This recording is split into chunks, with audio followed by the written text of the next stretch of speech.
நம்ம இப்போ மல்லாட்டெண்ணெயில் யூஸ் பண்ணி சிக்கன் செய்ய போகிறோம். முதல்ல நம்ம செக்கில் ஆட்டின மல்லாட்டெண்ணெய் ஊற்றிக்கலாம். எண்ணெய் காஞ்சிடுச்சு, ஸ்பைசஸ்லாம் போட்டுக்கலாம். பொடியாக நறுக்குன வெங்காயம், பொடியாக நறுக்குன பூண்டு, பொடியாக நறுக்குன தக்காளி.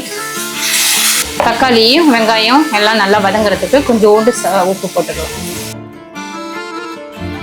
பூண்டு பேஸ்ட்டு,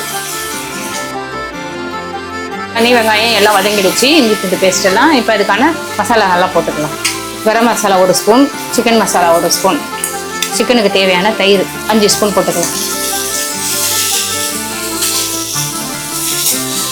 அதுக்கு முன்னாடி கொஞ்சம் மஞ்சள்தூள், மிளகாத்தூள் கொஞ்சம், பெப்பர் தூள் 1 ஸ்பூன் போட்டுட்டு சிக்கனை போட்டுக்கலாம்.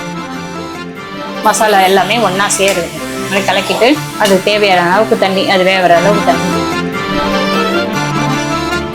ஃபஸ்ட்டு போட்டது வெங்காயம் தக்காளி வதங்கிறதுக்கு மட்டும்தான் போட்டோம். இப்போ சிக்கனுக்கும் சேர்த்து போட்டுக்குவோம். போட்டு ஒரு கலரி மூடி வச்சு சிக்கன் வேக. செக்கில் ஆட்டின மல்லாட்டெண்ணெயில் சமைச்ச சிக்கன் கிரேவி ரெடி ஆயிடுச்சு. வாங்க சாப்பிடலாம்.